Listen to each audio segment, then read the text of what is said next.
First goal was, education, getting a scholarship because my parents, wouldn't be able to afford, those type of things for me, funding college. So I was like, well, I'm on my own. I got to do this myself. So let's do our best to get some type of college education through, through your golf. So that was my focus, my primary focus until probably early junior year in high school. And then once I knew that I had that locked in as far as being able to play Division I college golf, a scholarship, then that's when the PGA Tour aspirations kind of kicked in gear.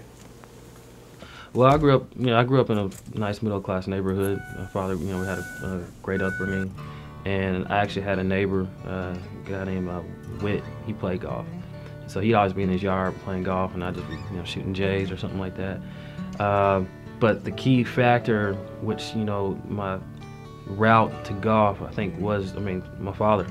Kris at the time was about about 8 or 9 years old, and he had a strong interest, like father, like son type of thing, and he started playing and really enjoyed the game on a regular basis. He would always come out, "Dad, let's go play golf, let's go hit the range, or let's go play on a regular basis." So I noticed in our playing that Kris started to have a little skill there. Much more than mine. His interest was very high as well. So I started had him take lessons, and believe it or not, after about a year or so, his game was so far ahead of mine that I kind of stayed away, and he continued to develop the game. I came on up, day to day after school, come back, hit more balls, and then some people took notice of that. Kris has a tendency to really focus on the game, put a lot of extra time in there, and I think that's what he had picked up himself.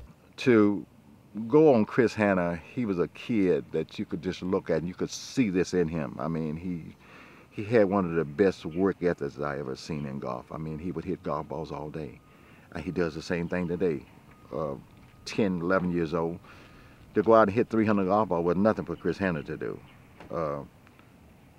To play 9 holes and come back, sit and rest for a few minutes and go back to hit balls. That's what Kris did. That's how Kris developed his game. That's what I'm trying to get these kids to do today, is if you want it, you can get it.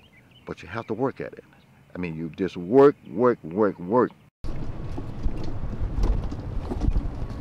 Leroy was actually one of my first teachers. I had a handful of people that